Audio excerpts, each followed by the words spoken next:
Ladies and gentlemen, please rise. And now to honor America, please join in the singing of our national anthem. Representing the three-time Stanley Cup champion New Jersey Devils, Arlette.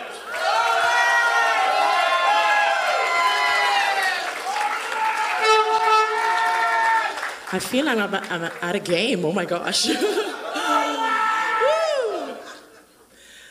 Oh, say, can you see by the dawn's early light what so proudly we hailed at the twilight's last gleaming, whose broad stripes and bright stars through the perilous fight o'er the ramparts we watched were so gallantly streaming, and the rocket's red glare, the bombs bursting in air, gave proof through the night that our flag was still there.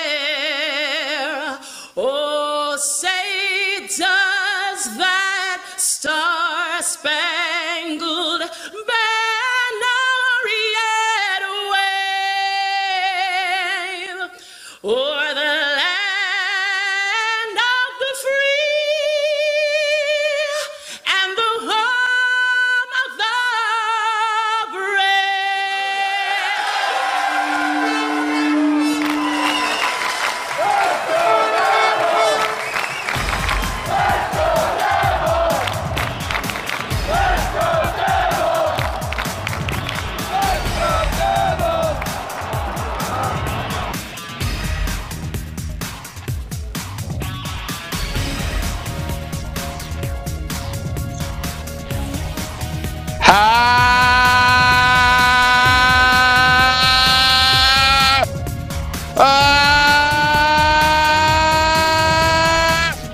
Excuse us for the technical difficulties for the first 30 seconds of the show.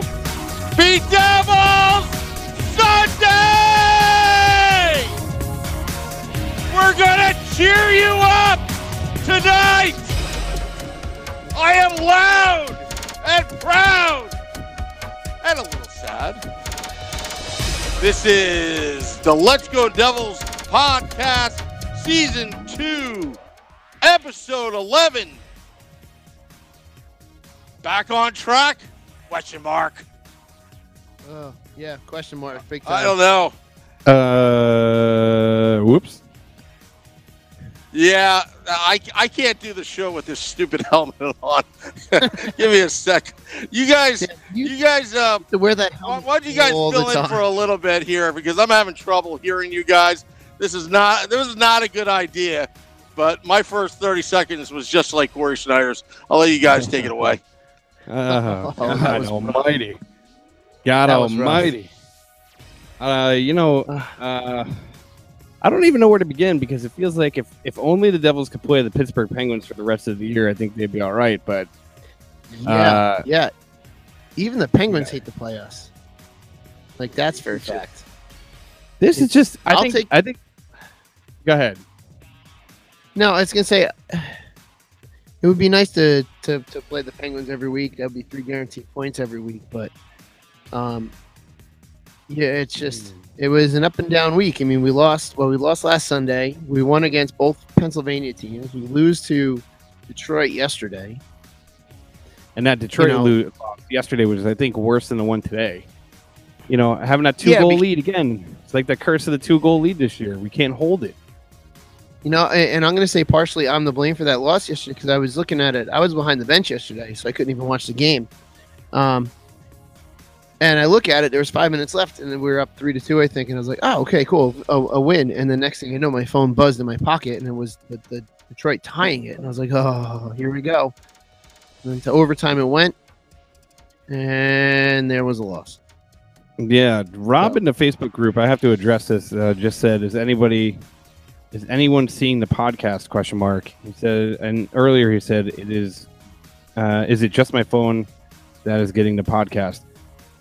If you guys are having technical difficulties or if there's something going on, please write in. We want to make sure that everything is running smoothly. So thank you, Rob, for kind of bringing that to our attention. It does look like my father-in-law is watching. So what's up, Papa Jeff? Good to see you. Hey, it's Jeff. So, I mean, yeah, it's like tonight was one of those games where it's just like the first 30 seconds of the game, you sit down, you're pumped because you just want to, watch a game.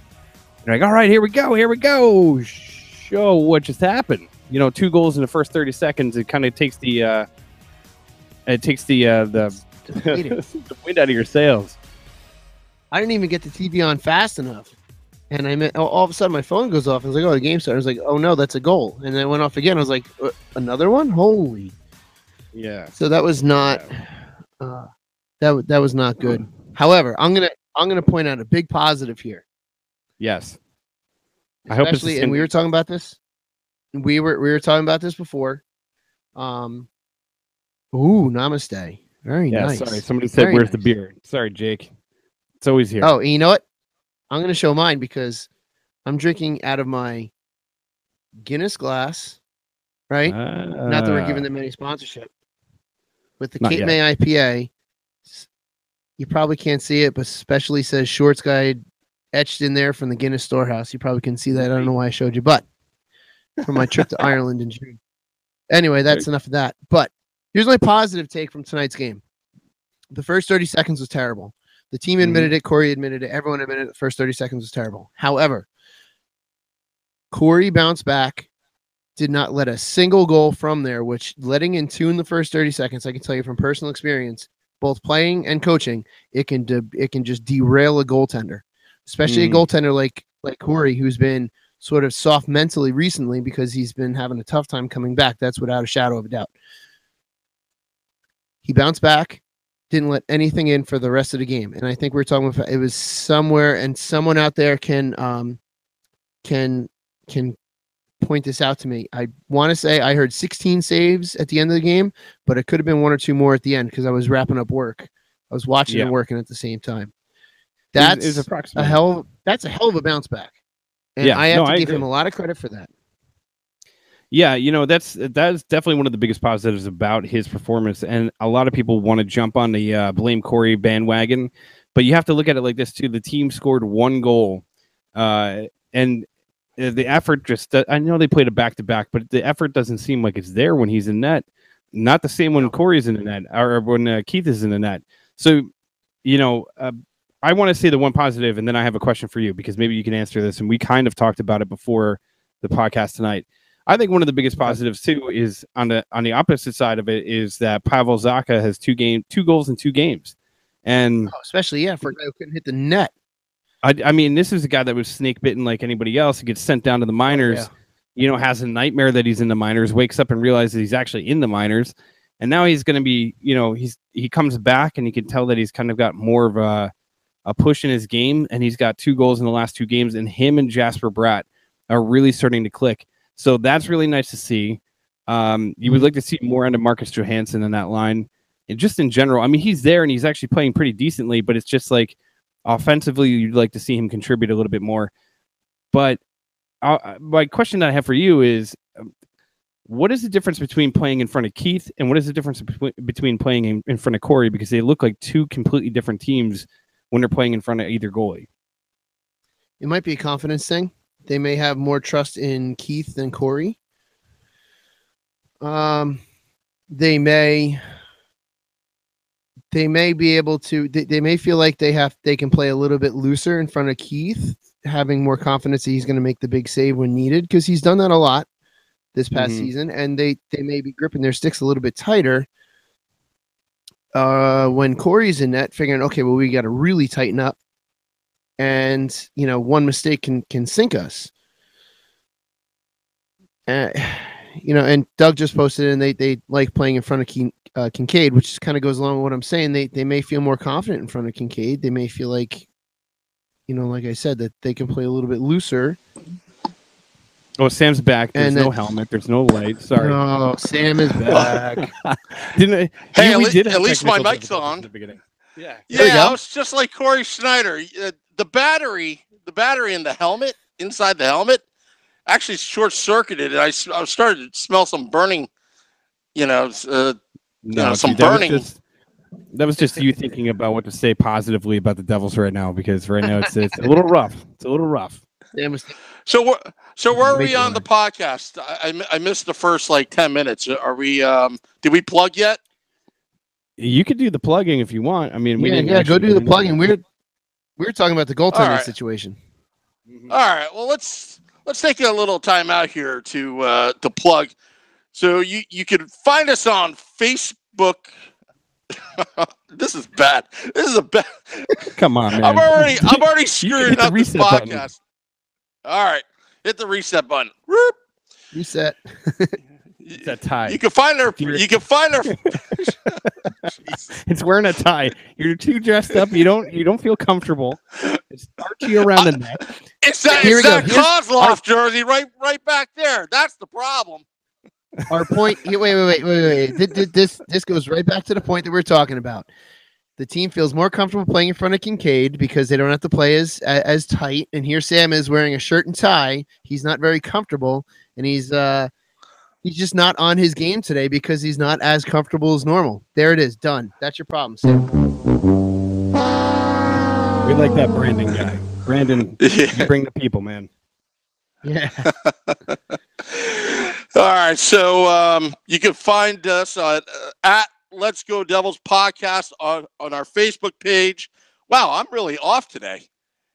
You can find us on Twitter at Let's Go Devils Pod, and our YouTube channel, Let's Go Devils. Subscribe, and on Twitch, our 2 followers. Boy, I'm off my game today. And also, I thought we had a third Twitch follower. We had 7 at one point, but then they just started realizing we weren't playing video games. So, no. Well, maybe we got to go in there and play NHL. Oh no, we won't even play NHL. We'll go in there. Let's go in there and just stream us playing Blades of Steel. How about that? Let's just stream us playing Blades of Steel. And also, we like to welcome our sponsors, Bobby's Auto Care, Molnar Roofing, and Nova Product Design. All right, you guys.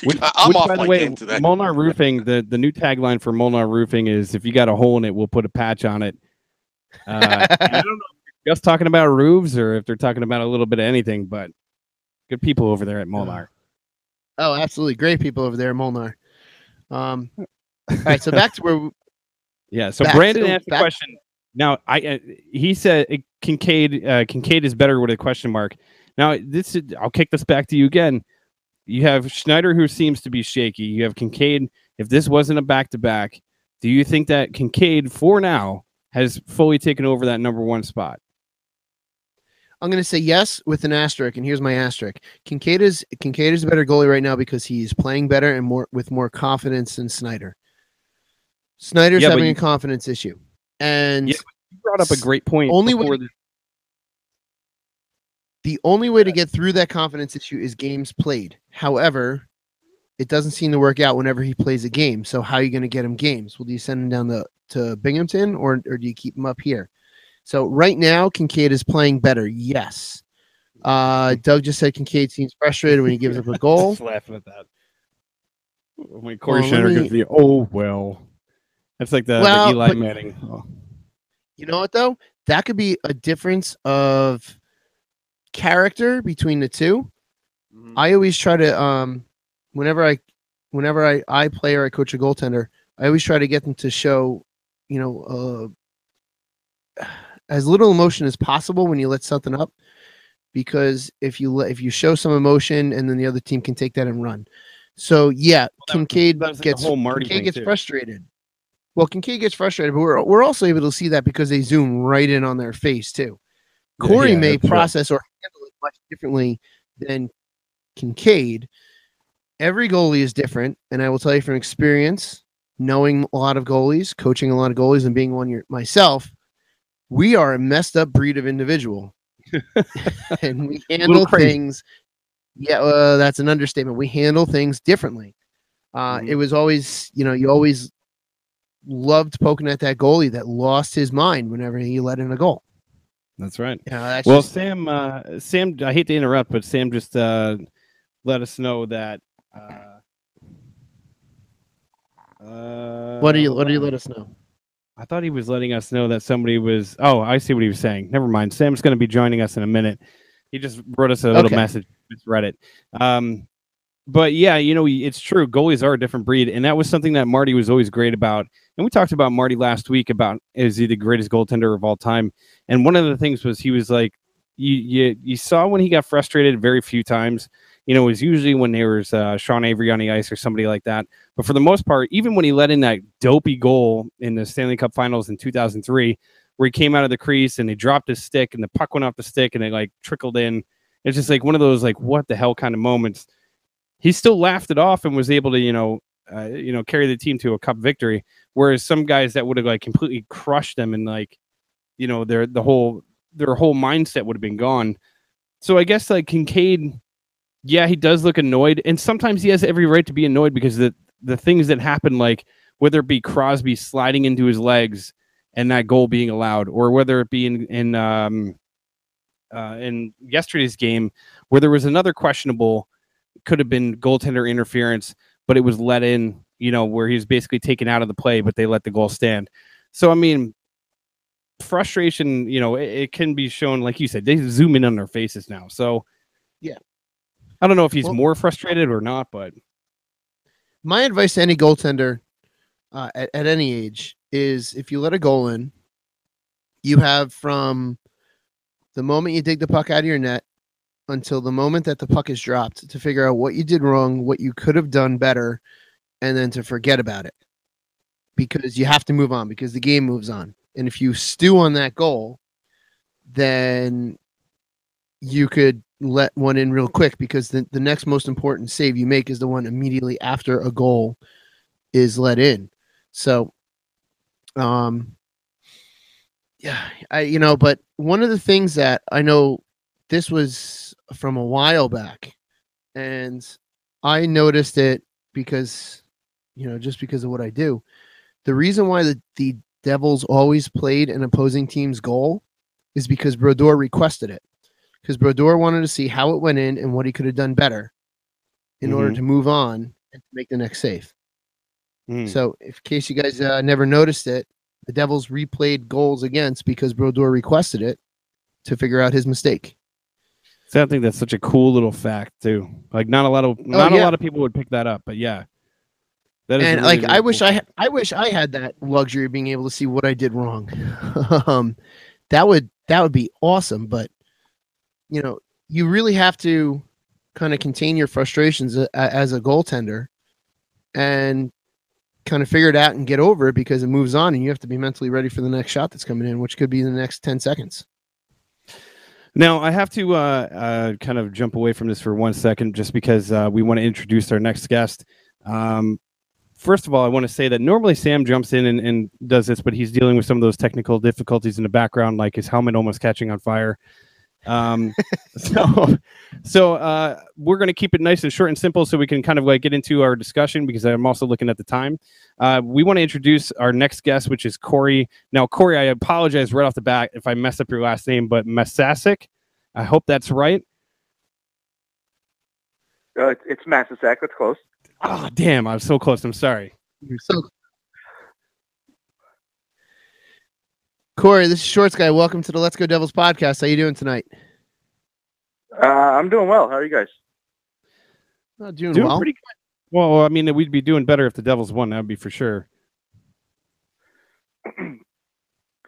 Yeah, it's pretty interesting to see, just how things, how fortunes change with the fan base over 48 hours. Like, they were 7 minutes away from feeling pretty good about themselves after that Red Wings game, and now it's sort of back into the, oh my God, what's happening? What are they doing? Fire everyone, trade everyone sort of situation. Yeah, my advice for most people is not to go on Twitter and read what everybody is saying, because it's like the end of the world.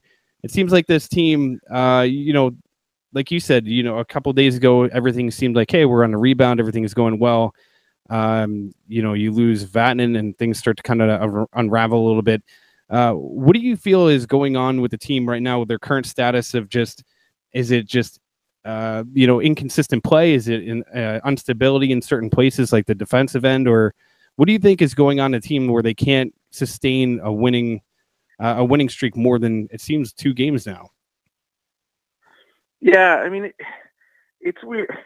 It's a really weird team. I mean, like, so I'll say this: I only covered like the very end of the season last year, right? Like I hopped on board, right at the end of the year, and they were playing very well, and every game was life or death, and it was a kind of a wild ride at the end of the year. But like over the course of the summer, I was like, okay, I'm going to take a step back here and kind of go back and see what actually happened last year, and last year was a really crazy year too. I don't know, like, like they got off to this crazy start to the season with like all these guys that, some guys that nobody'd ever heard of scoring all these goals. And then they went through this huge funk in the middle of the year. And then they had the great, anyway, it was just, they were pretty streaky last year too. Like that was, like there's certain aspects of last year's team that are still leaking over to this year's team. And we're going to compare everything this year to last year because that's the one team like, hey, they had 97 points. They made the playoffs. Like this is where everyone thinks the franchise should be. And I just don't. I mean, right now, like kind of the 30,000 foot view is if you look at all like the team based stats, other than like goals against and a couple of other things, it all looks very, very similar to where they ended up after 82 games last year. I mean, the biggest thing to me that sticks out right now, I mean, it's been things here and there. Like they had like a 3-game stretch in there where they were just all kinds of defensive breakdowns and they looked terrible. And then now the last 2 games, it's been, they've played well. They need more secondary scoring. And so like, there's all these little holes that kind of pop up here and there and are sort of have led to the fact that they're 8-9-2 and not, I think last year after 19 games, they were 11-5-3 or 11-4-4. But yeah, I mean, it's, and like, this is like a very long rambling answer, but the overarching thing, like in the games that Kincaid starts, they're 8-5-2, and 8-5-2 over 82 games is 98 points, which is, I mean, so when Keith Kincaid plays, they're the exact same team as last year. It's just, they've had these, you're not really counting tonight, the 3 sort of bad Corey Schneider games that, like, if you took those out, things would look very similar to last year, basically. Yeah, and I also wanted to, first of all, I want to thank you for coming on. Like I said, normally Sam does the introductions, and I kind of fumbled it a little bit, but we want to thank you very much for coming on. You're a writer at The Athletic, and first of all, I have to also tell you that you were one of my favorite people to follow on Twitter.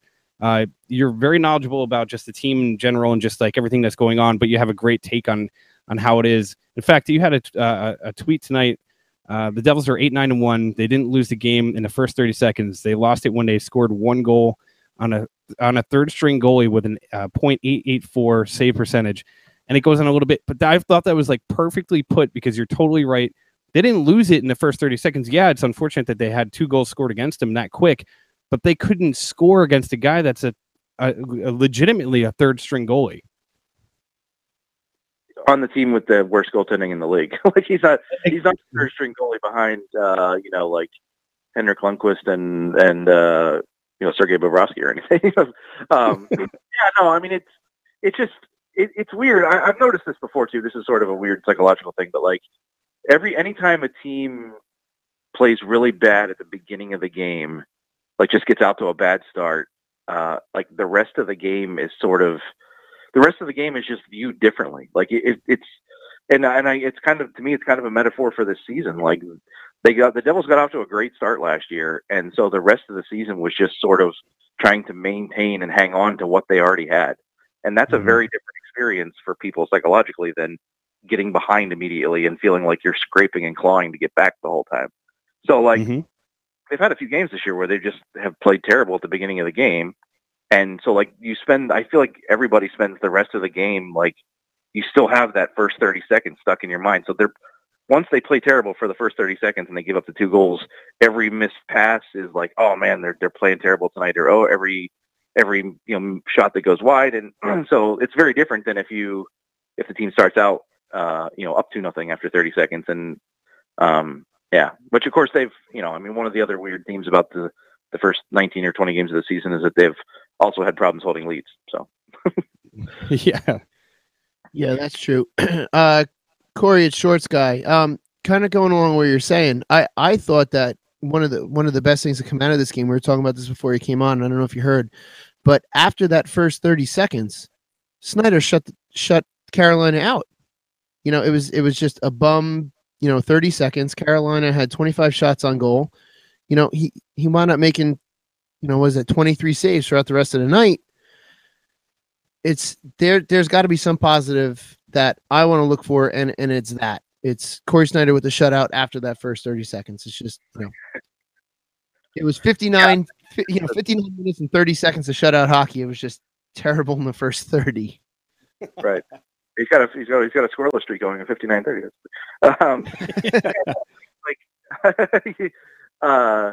That's also part of this whole sort of thing with like Kincaid versus Snyder. Like they haven't won a game that Keith didn't start since like December, right? Like that whole there was the second half of the season where Corey didn't win for like 10 starts or whatever it was between the injury, and then he came back and he wasn't very good after that. And so like it's sort of a here we go again because they've lost his first 4 starts. But I mean there's no way that they're going to go through the entire season losing every game that he starts. I mean, if it continues on for another 3 or 4, I mean, maybe, or even another couple, if he has maybe a couple bad games, maybe they have to, consider sending him back to Binghamton to get some, get everything right. I mean, but you're right. I mean, the way he played tonight should probably be encouraging. Like if you're, if you give up 2 goals to a team that scores pretty well, like Carolina does, that's a good sign. And then conversely, the entire team, like that team averages 41 shots a game. So to only allow 25 against them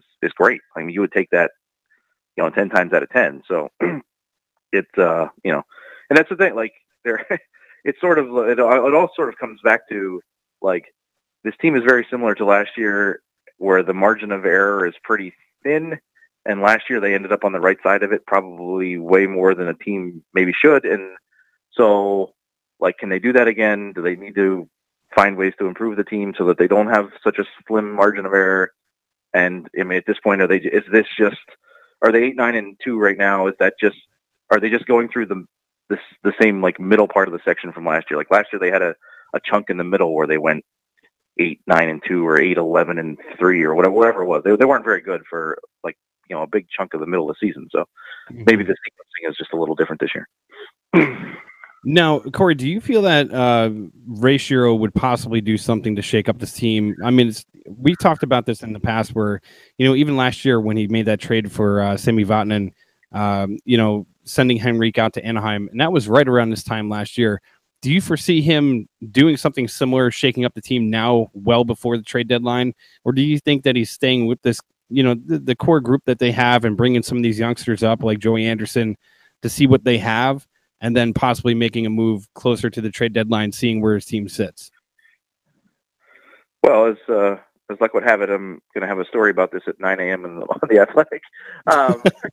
There's so like basically the Athletic is going to have a host of many stories about what teams are going to do with an eye towards potential trades tomorrow morning. And so like my Devils specific one is basically attacking that exact question. Like, so right. So since I just had to look it up, they traded for Sami Vatanen 10 days after the team's 20th game last year. They got to 20 games.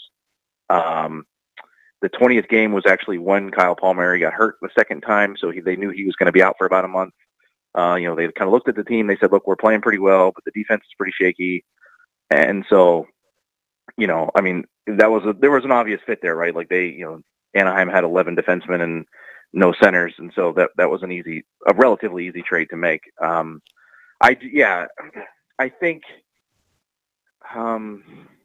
it's a little bit different this year. I don't think they're necessarily going to say, oh, well, the team isn't as good this year, so we're not going to make a trade. Like I'm sure like that it's sort of just in Ray's DNA that he's always looking for that type of that type of move. Like, I mean, he's basically, I mean, outside of Nico Hischier and Jesper Bratt and a couple of guys that were here from the old regime, like he's built so much of this team with trades and not necessarily, with like quote unquote hockey trades, which is not something that a lot of general managers necessarily do. So, I mean, I think he's going to look for something over the next X amount of days or weeks or whatever, just because this is about the right time when that sort of activity sort of like the other GMs around the league sort of everyone looks at their team and sort of perks up and says, oh, well, let's see what's out there.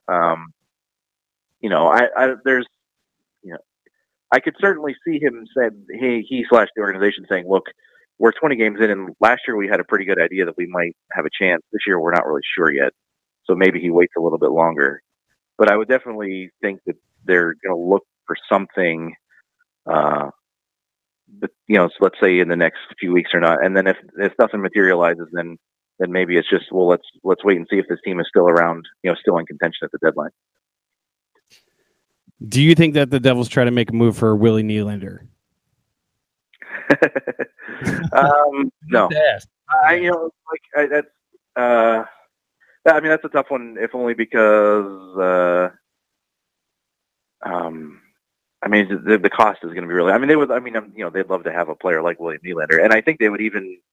I think they would be, without knowing specifically, like, okay, do their scouts like the player? Do their, does Ray Shero and Tom Fitzgerald like the player specifically? That type of player, I think they would be, over the moon to acquire, and also possibly even give like a long-term contract to. But yeah, I don't. I would be pretty surprised if they were the ones. And also, I don't know, like, what are they going to, the other side of it is what is Toronto going to want for him if they do actually decide to move him? And I don't know if the Devils necessarily have the assets to make that happen.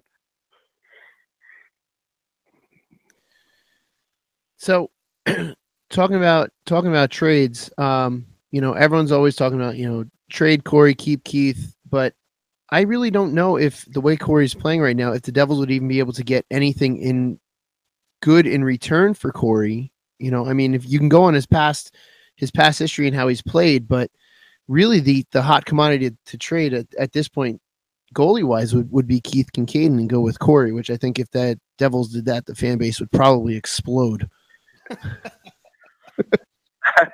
Yeah, no, that's it's a weird spot for them. So like basically I had to like group not to give away the whole story for tomorrow, but what the heck. So I had to like kind of group the players together, like, okay, who's untouchable, who's almost untouchable, who's like maybe interesting, but they better be, tread carefully. And so like Corey almost ended up in the untouchable part, but he's in the almost untouchable. But like the thing is, he's not untouchable in that like they would never trade him. It's that there's just no, like, we're at a point with him where there's just no return that's going to be worth. Like, there's not going to get anything for him. Essentially, is what I'm trying to say. Like, he's got 2 years left on his deal at $6 million a year for the way that he's. I mean, even if there's another team out there that thinks that they've loved him since he was at Boston, in college, and they know they could get him right with just this one tweak. He's still owed $6 million a year for whatever it is, 3 or 4 more years. So, like, you're not going to get anything for him, and if anything, conversely, you're even going to have to eat some of the salary and possibly give something else up along with him. It just once you go down that road, it's just not. If they were up against the cap and they were desperate to get off the money, maybe that would be something they'd be considering. But given that they have so much cap room and that's not going to be an issue for at least another year or two. They're just not. I mean, there's just the only path forward with him right now is to try to let him play and rebuild his value. Rebuild his value both to the Devils because they need him to play better and so that they can win games.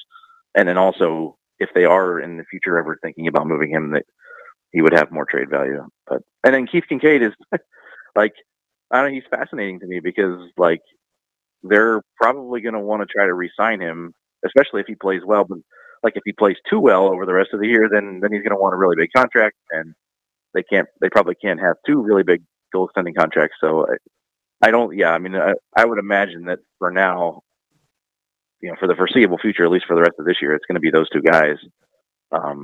unless one of them gets hurt. So my next question to you is, we've seen Joey Anderson come up, and I'm actually like a big time Joey Anderson fan. I just watching the kid, how he's one of those types of players that's, every step he keeps getting better and better and better, and you feel like he could be one of those guys that works his way through the NHL this year, kind of finds himself as a player, and then starts to get better as the year goes along, and next year he gets a little bit better, and it keeps improving. Is there anybody, Mikey McLeod, in the AHL right now that you see that the Devils might try to bring up, barring any kind of injury, or maybe they want to give Cini a break, or give even Joey Anderson a break? Is there anybody in the AHL that you feel like is ready to take the next step up into the NHL? Hey, Corey, but before you answer this question, let me just fill you in on the background. Beer Baron has this thing for Mikey McLeod that just won't go away. So that's why he had to cough his name therein. Just either make Beer Baron happy or completely crush his hopes and dreams, please. He is the highest pick on the Binghamton roster. I certainly don't think specifically Mikey is ready like right now or in the. I think he's going to need at least a half a season, if not a whole season, in the AHL. Like he's had, from what I could tell without actually watching the games, it seems like he's had like 2 or 3 big games and some nights where he was just kind of invisible, which, from the limited times that I've seen him either like in Buffalo at the prospect tournament or like over the summer here, like that seems to be where he's at right now, where like, to be perfectly honest, the first game and 2 periods in Buffalo, he was like one of the worst players on the team. Like I was talking to the other guys, like, what is happening? Like this guy should be dominating this tournament. He's like one of the highest picks here. He just wasn't, one of the worst players on the team is maybe a little strong, but he was invisible. He was like, pick out the 2 worst games that Pavel Zacha has played this year. And that's kind of what he looked like. And then then it just went on. Like he just like ripped up the Bruins for 20 minutes and had whatever it was, 2 or 3 points. And it was like, oh yeah, there it is. Like that's the guy that they drafted. So, I think he's probably, they're in no rush to bring him up. And I think he's probably going to have some time to sort of iron it out a little bit. And I think, I think he's at like 8 points in 16 games right now. But again, like, if he goes on a run where he puts up like 18 and 20 or something like that, then maybe we'll be getting closer to when it's time for him. I don't know,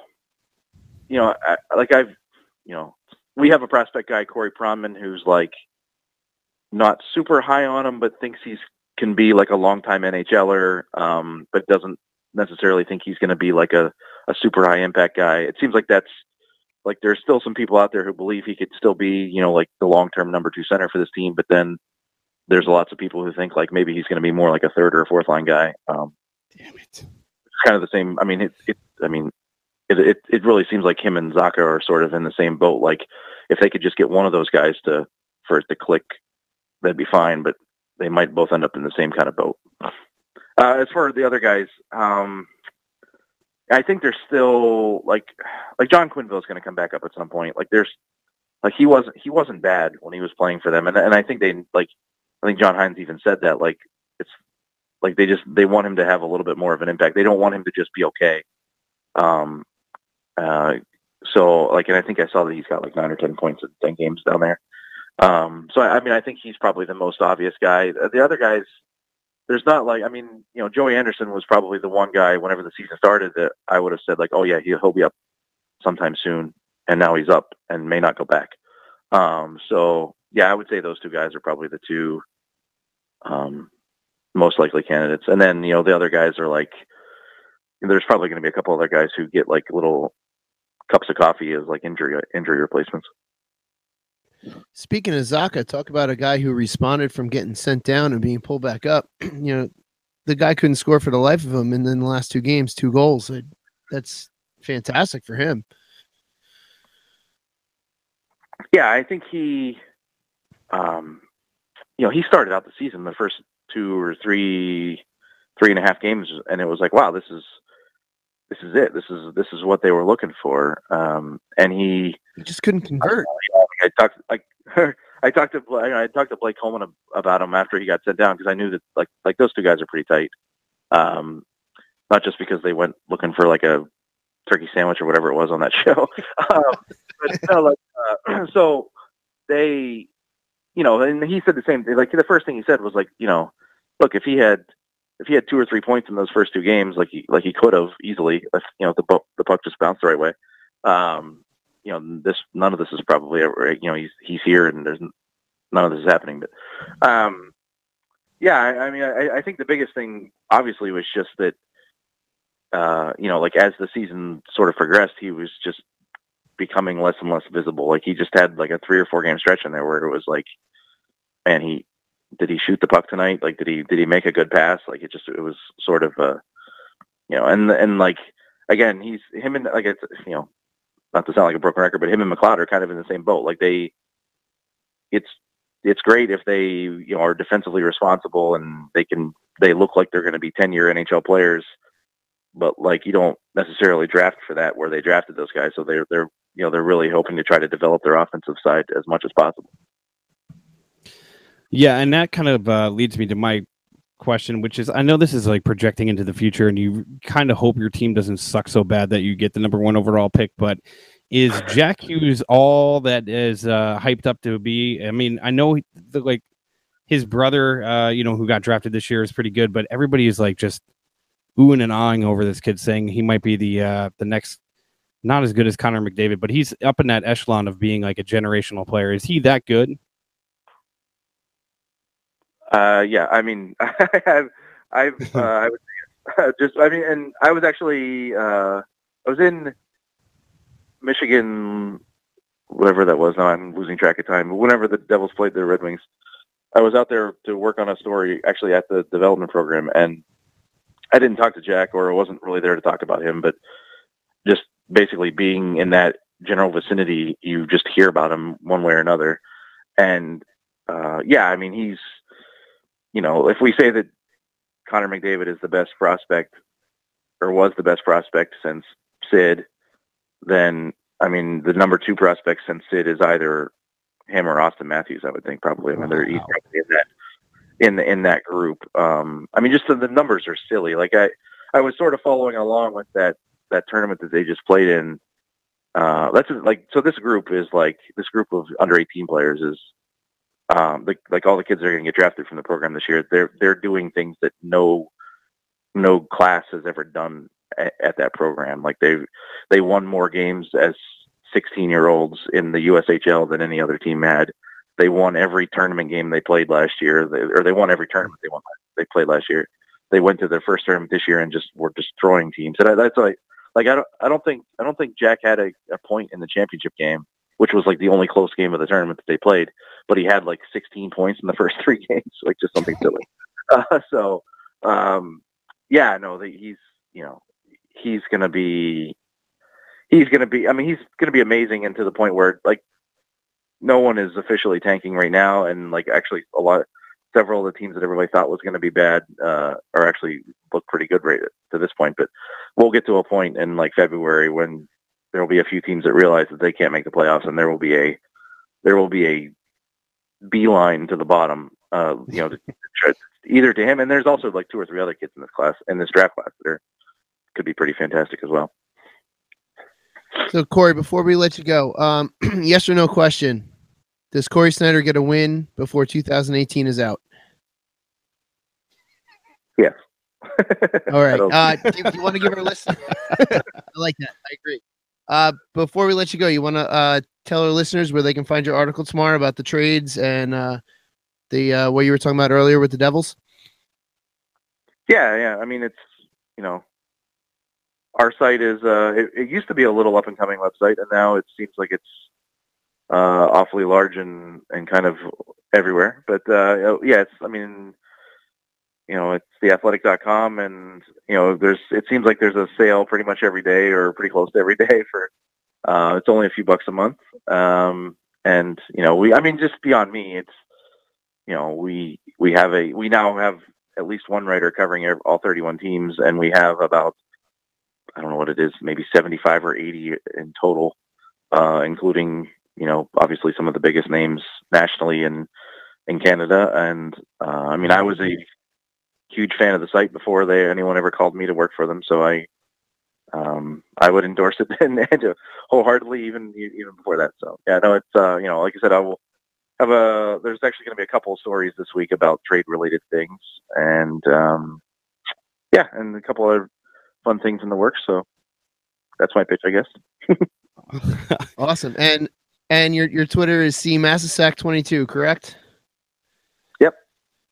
Awesome. Well, Corey, thank you for coming on tonight. Thanks for talking Devils hockey, and we'll hope to have you on again. And talk to producer Sam. We'll send you out a Let's Go Devils podcast T-shirt for taking some time on a Sunday night and talking to us. Awesome. Hey, anytime, guys. Thanks for having me. Hey, thank you, Corey. Thank you, Corey. That was Corey Masisak from The Athletic. Live here. I butchered his name, dude. I feel bad. I hate using last names are always tricky. Even if it's like I know. So Smitty.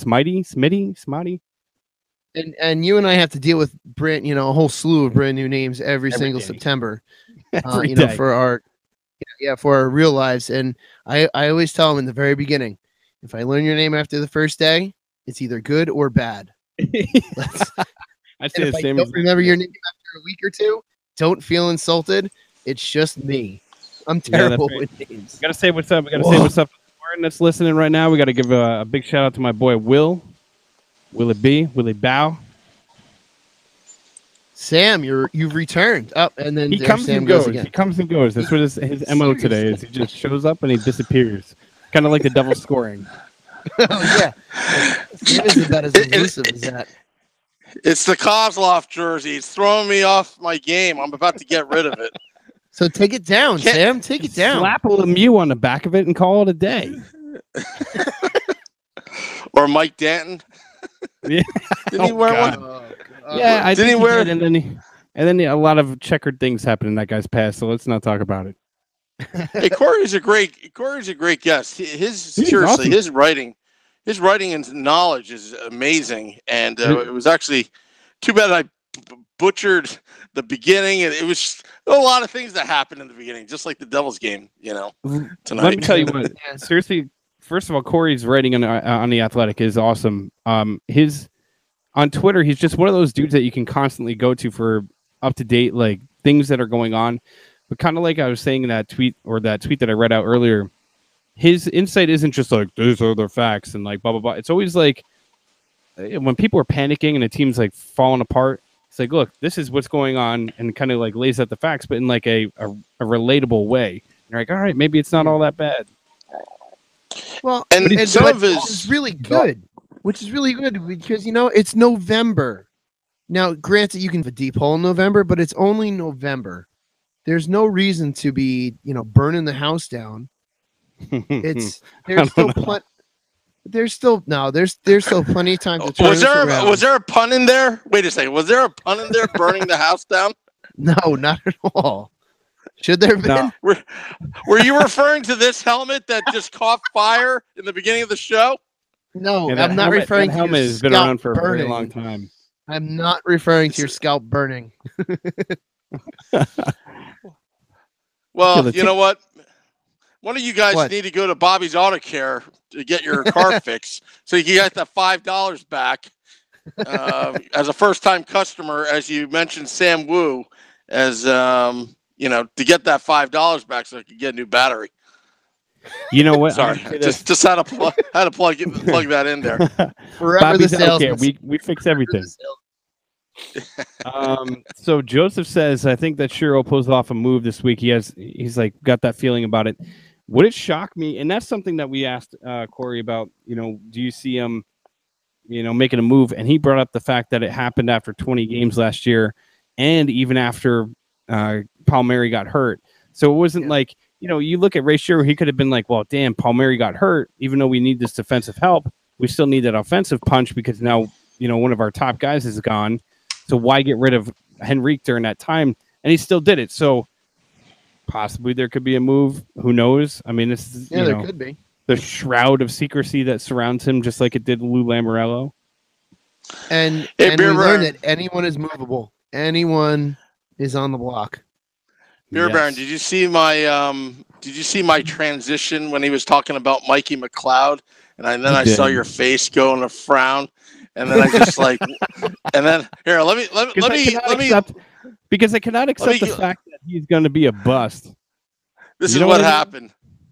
This is what happened. It's just like in the middle of it, you were like frowning, and then I just like quickly went.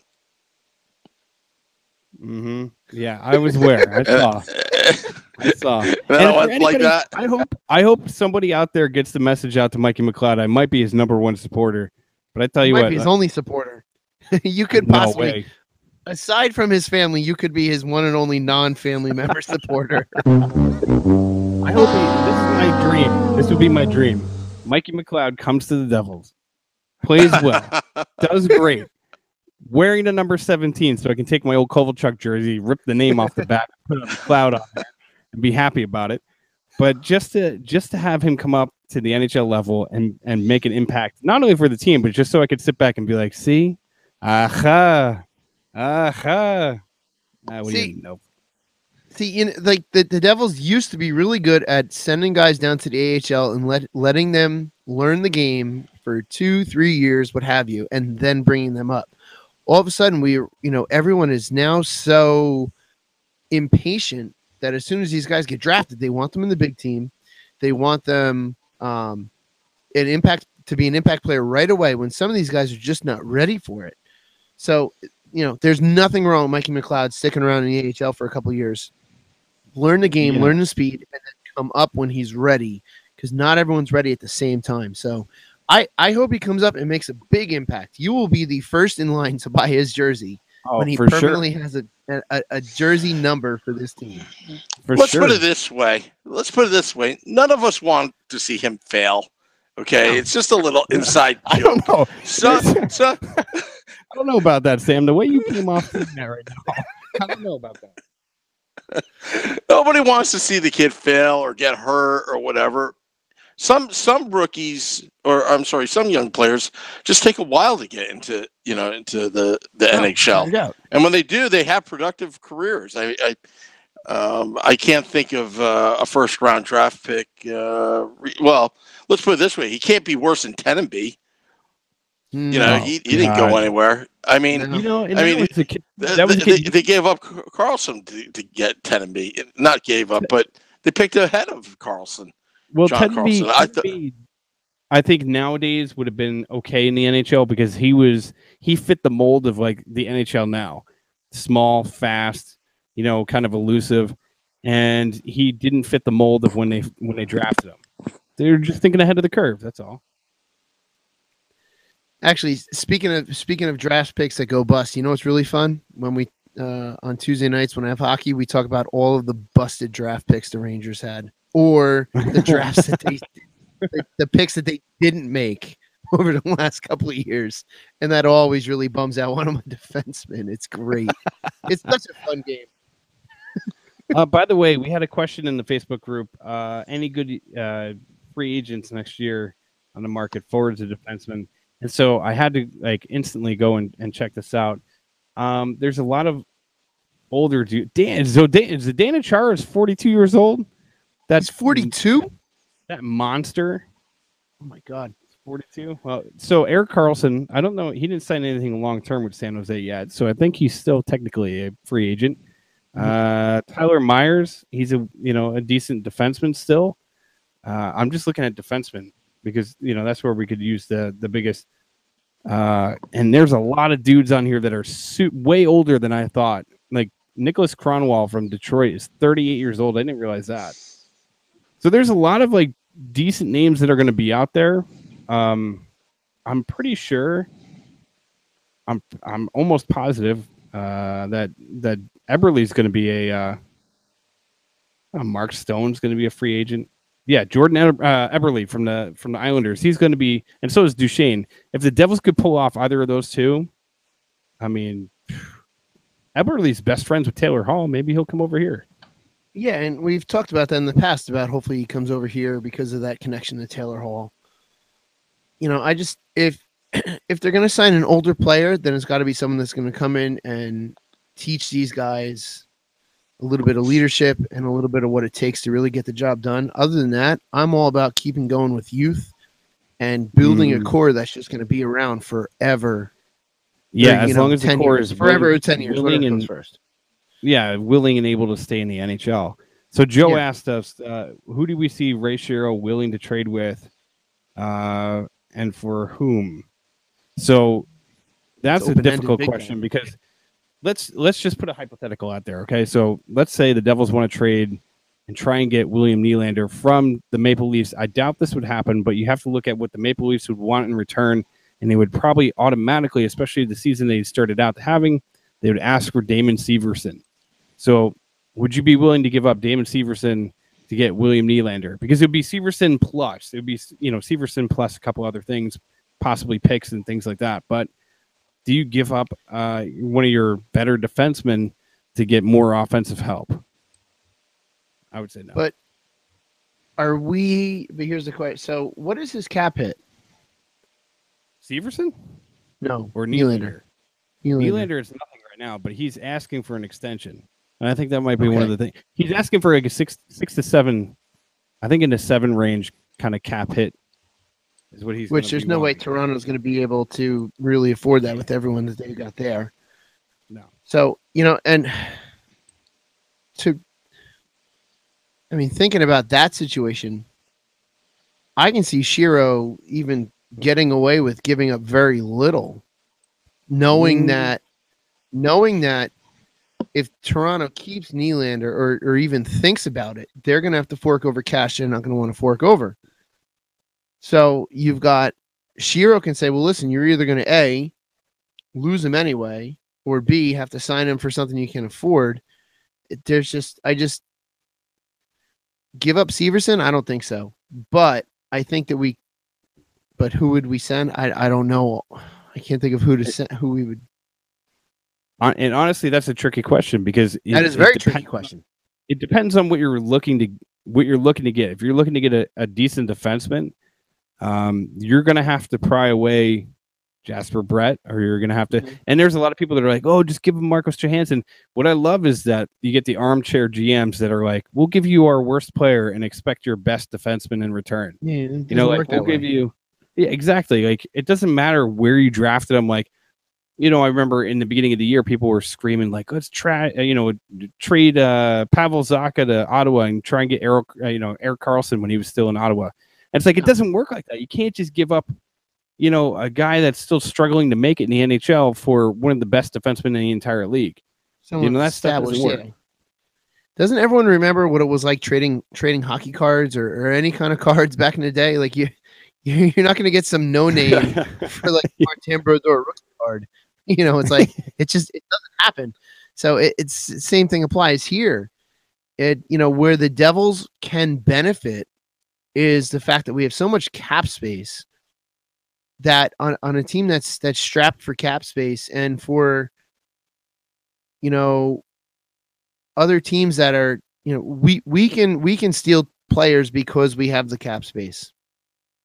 Mm-hmm. And that's where we have an upper hand right now, where we can do this. We can take on players and know that we can take on their whatever their demands may be. Not to say we're going to promise it or that they're going to get it, but we at least have that option.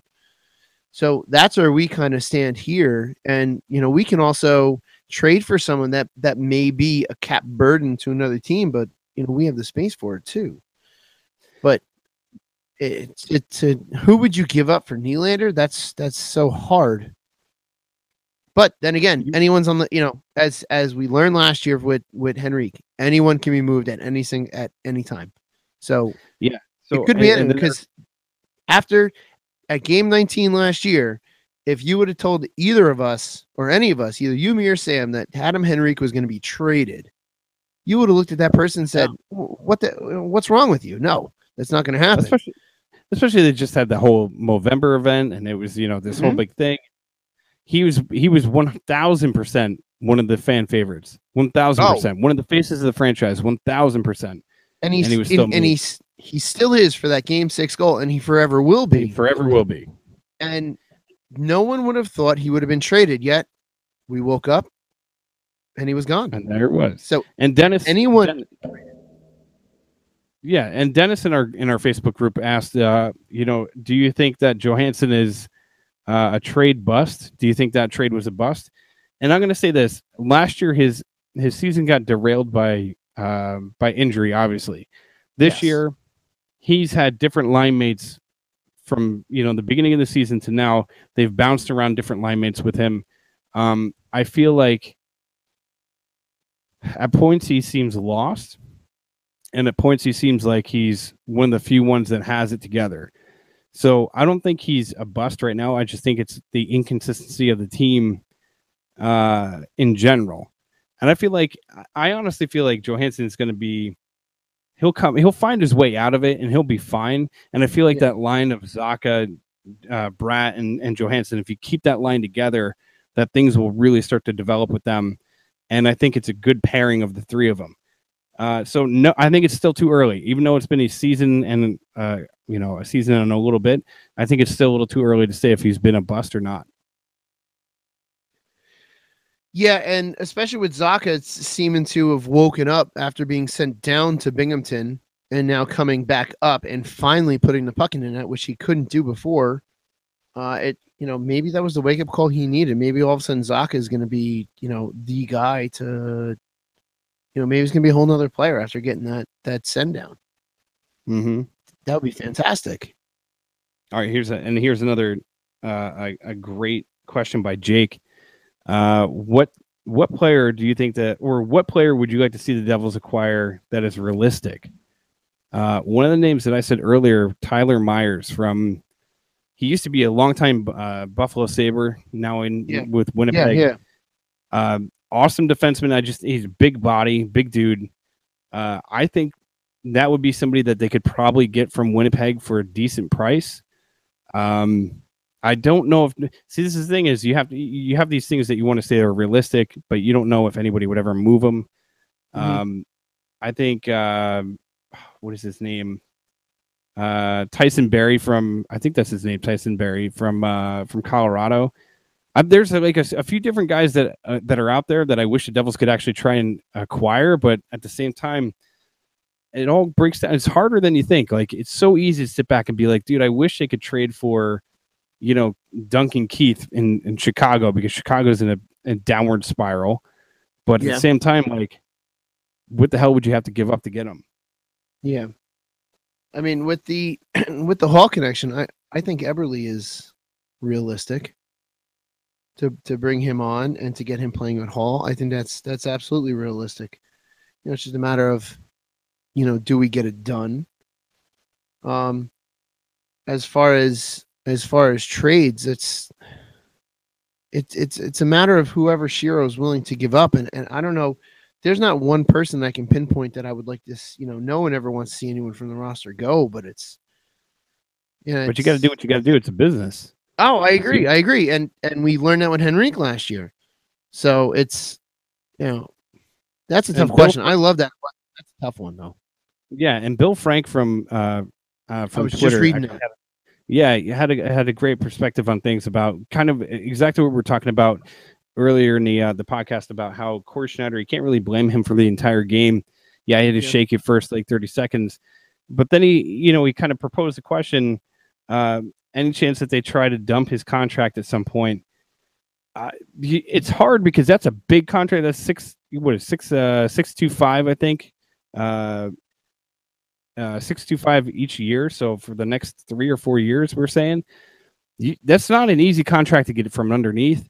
And the way he's been playing, you're screwed. Like there's, Corey was saying in the podcast earlier, like you were saying in the podcast earlier, because of the way he's playing right now, his contract and everything is like an albatross around the neck of the team, because there's nothing you can do. Even if you wanted to trade him away to Tampa Bay, who's,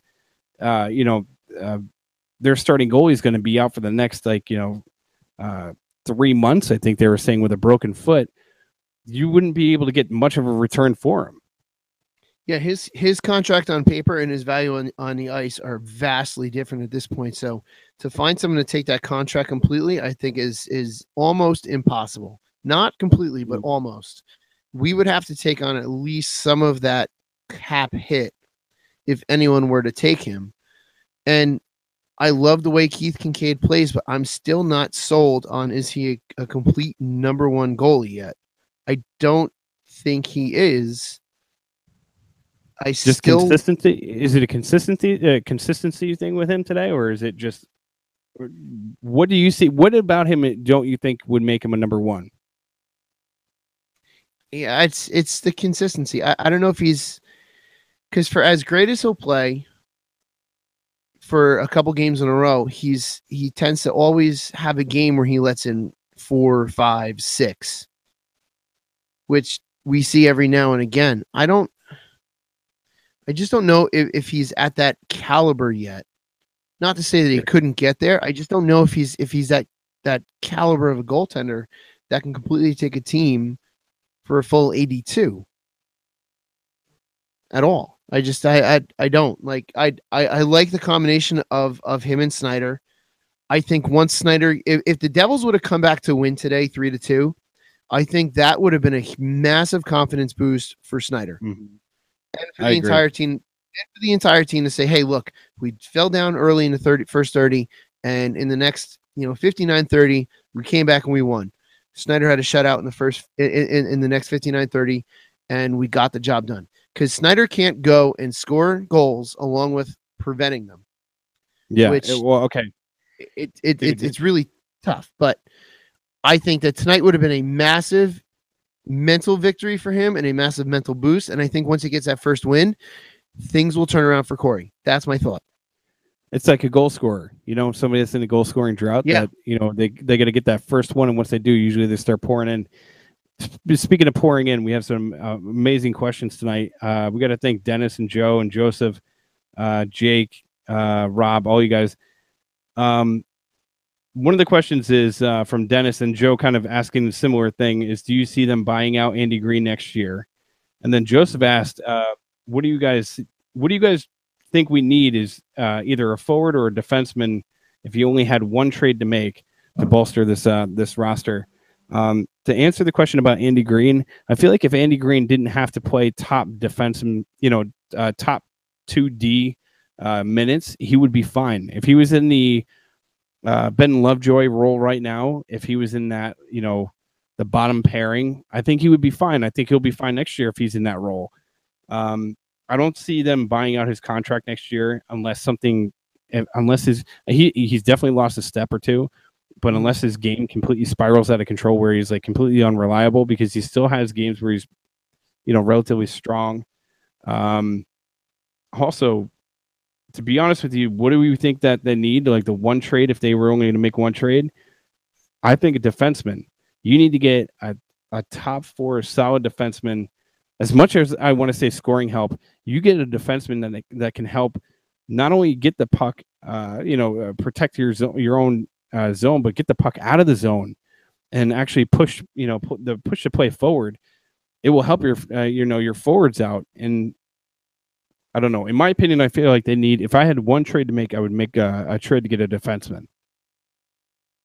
Yeah, and I would totally agree on getting that trade for a defenseman, because if you think about it, how many games have the Devils lost in the last 5 minutes over the last season and a half? The first half of this season and all of last season. The Devils would have been in a much better place had they had that one defenseman to kind of solidify the core of D-men, to stand there in front of the goalie and to win those games, to preserve those victories in which we lost. So absolutely a defenseman is what to go for, because when our scoring is on, we have scoring. That's fine. It just seems to be defensive lapses that tend to let us. Yesterday was an example against Detroit. In the last 5 minutes, we let the tying goal up, go to overtime, and we lose. We need that solidify that defensive core to play in front of whatever goalie we have on the ice, and to win those tight games or to come back from games, but not even have mental lapses like in the first 30 seconds today. Yeah, there's been a lot of mental lapses, that's for sure. There's been a lot of teams. A lot of times like this season, where there's been decent chances, decent play, the offense is really getting pushed. Everything's going great. And then the puck goes down into our end, and there's a missed assignment. There's a dude wide open, and it ends up being, and it's just, it drives you crazy because you want to see those mental mistakes get eliminated from their game. But I don't know, is this team one piece away from fixing everything, or is it just one of those fix everything internally and move forward and see where they can go? Here's the thing too, in another sales pitch to get a better defenseman, which will help the offense. When you have a better defensive core, then the offensive core feels like they have a little bit more freedom to try things, which may open them up for more scoring. Because if they know that we're shaky on the back on defense, they may have in the back of their mind, well, I need to take that extra second to make sure I have the perfect shot, the perfect pass. I'm in the perfect position to score, knowing that, the defense might not be able to hold it. So I need to be perfect. And then it's just, they grip their sticks tighter, and it becomes a disaster where they're not playing loose, they're not playing relaxed, and they're not putting the puck in the net like they all know how to do. So I think you solidify that defensive work on the back end, then the offensive players go, okay, well, you know what? We have a little bit more freedom here because we know we can try something. If it doesn't go well, then the defense will have our backs. They'll stop it. They'll prevent a scoring chance, and we'll be able to break it out for another offensive opportunity. So you solidify that back, and then you have the offense have a little bit more freedom and possibly a little bit more fluidity to try things that they maybe wouldn't trying, knowing, well, if I shoot it, high and wide, it rims around, and all of a sudden, it's an odd man rush, 2-on-1, 3-on-2. Is the defense, is the defensive core going to be able to hold it? Is Corey going to be able to make the save? Is Keith going to be able to make the save? Solidify that defense, and you get that offense rolling again, because we have that offense to do it. I know we have that offense. Once it gets rolling, that offense. We had the last year's Hart, MVP winner on offense. Like, come on. Like, we have the offensive ability. We need to tighten up that D. And there's tighten up that D. And there's other guys. There's other guys out there on the team that are showing that they have the scoring touch. Blake Holman is having an awesome season so far. Yeah. There's other guys on the team that are having an awesome season. Paul Mary's having an awesome season. You really hope that Nico comes back and is okay and can start scoring a little bit more. And by the way, anybody that says Nico is a bust, you can suck my sock. You have no idea what you're talking about. Nico is not a bust. Nico is far from a bust, man. I saw that today and I got so pissed off. But yeah, this is why I don't go on Twitter. That's why I don't go on Twitter. I know. That's why I don't. But there's also really good articles like what Corey writes. Oh, agreed. But for 99% of it, it's all just useless. It's garbage, yeah. But I mean, I have to answer this last question from Joe. If you had to trade with a team that's strapped for cash, I know Chicago. I'm pretty sure I would want to say I have to go back and look at all the numbers because I know before the season, Minnesota was strapped for cash, and so is Chicago and a couple other teams. But Chicago is in a position where they're not only strapped for cash, but they're also in a position where they're not playing well. They fired Joe Quenneville. There's other things that are going on with that team. They might be ripe for the picking. I think that might be a team, and they're in the West, which means they'd be more willing to trade with you. It's harder. You're harder pressed to have a trade partner that's in the East. So look for possibly Chicago. I might be reaching or grasping at straws, but if I were to make my best educated guess, it would be possibly them. Yeah, a Western team is probably who you're going to get your best business out of, because no one in the East is going to want to give you an upper hand. The East is really tight, especially in the Metro Division. Mm-hmm. So before Sam gets to closing out, I know 2 weeks ago I pitched these hoodies, the one that I'm wearing, the one that Sam and Beer Baron are eventually going to get when I see them in person. But look for the hoodies this week. I will put them for pre-order if anyone is interested in these awesome Let's Go Devils podcast hoodies. They got hockey laces in the front. They got the Let's Go Devils podcast logo on the back. They're really warm. They're perfect for the upcoming cold that we're all into. Welcome to winter, everyone, even though it's still fall. So look for that this week. Look for a pre-order for hoodies this week. I promise I'm going to get it up. I kind of dropped the ball on that, but I was out of town too after the last time I was on. So, Sammy, you're going to pitch away now too? I got a lot of things to pitch. We like to thank our sponsors, Bobby's Auto Care. You know Bobby's Auto Care on 2151 Route 57 in beautiful Washington, New Jersey. Yeah. That's one. Of course. Nova Product Design and also Molnar Roofing.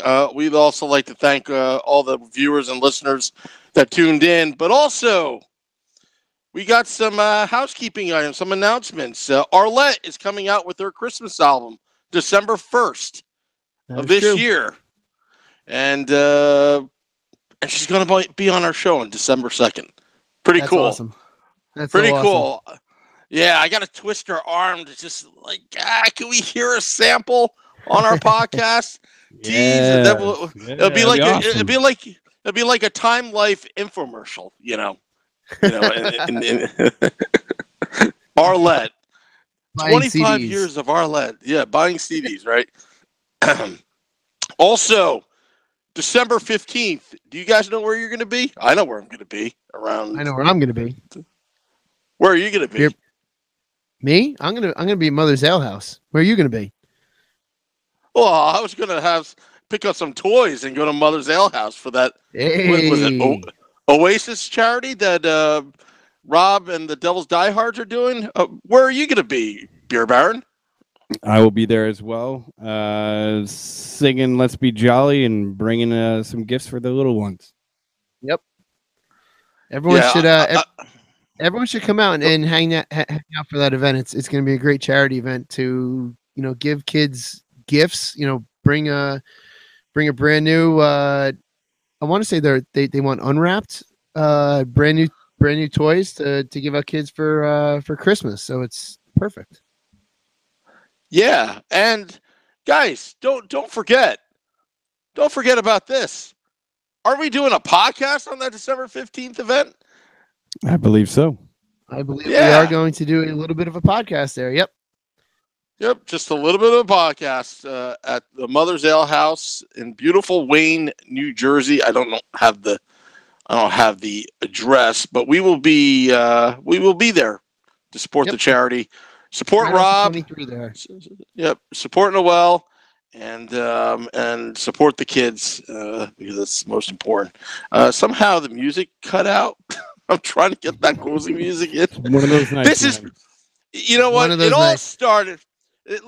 Before we wrap up, this is how this whole thing started. First, it was Corey Schneider, first 30 seconds, and literally about a minute prior, like a couple minutes prior to going on air, we started to have problems. It's like, okay, we got about a minute to reset the computer and then go.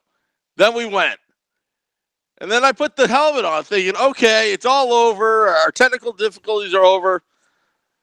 Then smoke started coming from the battery of that goal light helmet, which, those that are tuning in right now are saying this was on fire. Got to bring it to Bobby's Auto Care to fix for you. Yeah. That's right. And after all that, then I was all amped up, and there was so many things going on, and we botched Corey's intro a little bit, but you guys saved it. Thank you very much. That was funny because like I said, I am just terrible at last names. It could be something so simple, and I just still screw it up. So I apologize. Well, I typed it in the and that still didn't help, Sam. That still didn't help. All right. let me see what I typed. You typed it as it was. You typed it phonetically. So play the music. There it is. You know what? As the music's rolling, I do have to bring this one thing up. I have to give a ton of credit to the Devils. My teammates were at the game yesterday. One of my longtime teammates, my buddy Jeff, has been battling brain cancer, and the Devils brought him down to essentially be there as the team walked out onto the ice. And Beer Baron Jeff is our age. He's about 35. He's wife, 2 kids, and his brain cancer went into remission, and then it came back, and we almost lost him. So good on the Devils for bringing him down there, letting Jeff, fist bump the team as they went on the ice. And I know for all of us on our team, We loved every moment of it. As a personal thank you to the Devils for doing that for, an awesome guy. So I can't say I'm at a loss for words. I'm so grateful that the Devils did that for him. So thank you to the Devils for making Jeff's day. I know that made his day and it made my entire team's day. So thank you.